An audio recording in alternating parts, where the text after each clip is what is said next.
ഫരീസ്യർ യേശുവിനെ സമീപിച്ചുകൊണ്ട് ആവശ്യപ്പെടുന്ന ഒരു കാര്യമുണ്ട്. നീ ദൈവപുത്രനാണെങ്കിൽ ഒരടയാളം തരിക.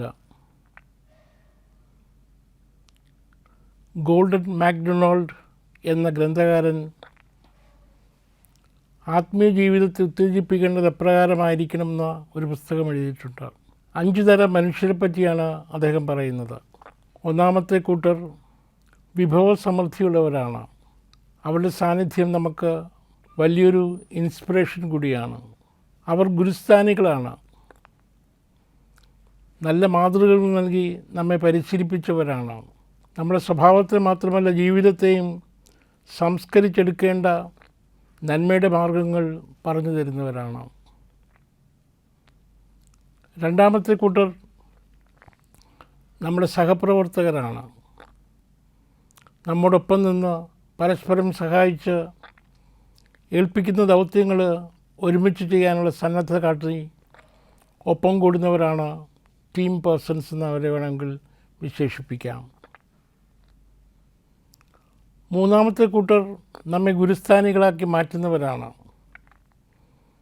നാം ചെയ്യുന്ന കാര്യങ്ങൾ മനസ്സിലാക്കി സ്വന്തം ജീവിതത്തിൽ പ്രാവർത്തികമാക്കാൻ ഇഷ്ടപ്പെടുന്നവരാണ്. നാലാമത്തെ കൂട്ടർ നമ്മെ സന്തോഷപൂർവ്വം സ്വീകരിക്കുകയും നമ്മുടെ സാന്നിധ്യം കൊതിക്കുകയും ചെയ്യുന്നവരാണ്. പല സൗഹൃദങ്ങളും അങ്ങനെ രൂപപ്പെടുന്നതാണ്. അഞ്ചാമതൊരു കൂട്ടരുണ്ട്, നമ്മുടെ കരുത്തുകൾ ചോർത്തിക്കളയുന്നവരാണ്. ആവശ്യത്തിനും അനാവശ്യത്തിനും നമ്മെ വിമർശിക്കുന്നവരാണ്. നമ്മൾ തെറ്റ് കണ്ടുപിടിക്കുന്നതിൽ സന്തോഷം കണ്ടെത്തുന്നവരാണ്. നമ്മുടെ സൽപ്പേര് കളങ്കപ്പെടുത്തുന്നവരാണ്. ഫരീസ്യർ അപ്രകാരമുള്ള വ്യക്തികളായിരുന്നു. അതുകൊണ്ടാണ് യേശു അവരെ എന്നും അകറ്റി നിർത്തിയത്.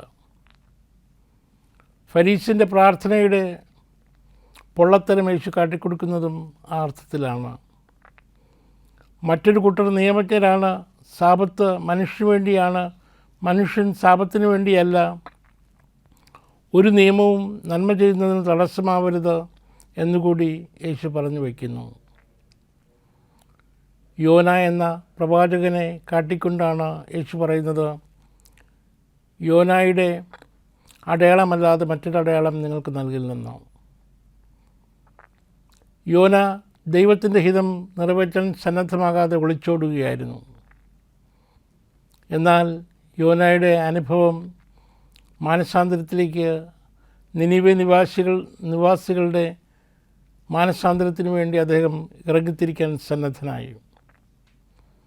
സന്നദ്ധനാകുക മാത്രമല്ല, 2-ാം ഊഴത്തിൽ അദ്ദേഹം മനസ്തപിച്ച് പ്രവാചകധർമ്മം ഏറ്റെടുക്കുകയാണ്. ദൈവം നമുക്കെല്ലാവർക്കും ഒരു 2-ാം ഊഴം നൽകുന്നുണ്ട്. തെറ്റുകൾ തിരുത്താൻ വേണ്ടി, തെറ്റായ വഴികളിൽ നിന്ന് നേരായ വഴികളിലേക്ക് വരുന്നതിന് വേണ്ടി, തിന്മയോടൊപ്പം നിൽക്കാതെ നന്മ അന്വേഷിച്ചിറങ്ങുന്നതിന് വേണ്ടി, വിദ്വേഷം കാട്ടാതെ സ്നേഹത്തിൻ്റെ പാത തിരഞ്ഞെടുക്കുന്നതിന് വേണ്ടി. ഈ ഓരോ പ്രക്രിയയിലും നാം തിരിച്ചറിയുന്ന ഒരു കാര്യമുണ്ട്, നന്മയുടെ മാർഗം സ്വീകരിക്കാൻ വിളിക്കപ്പെട്ടവരാണ് നമ്മൾ. ഈ 2-ാം ഊഴം നമ്മുടെയും ജീവിതത്തിൽ സ്വന്തമാക്കണം. വിശുദ്ധ അഗസ്റ്റിനെ പറ്റി പറയുന്നത്, അദ്ദേഹം ചെയ്യാത്ത പാപങ്ങളൊന്നുമില്ലായിരുന്നു.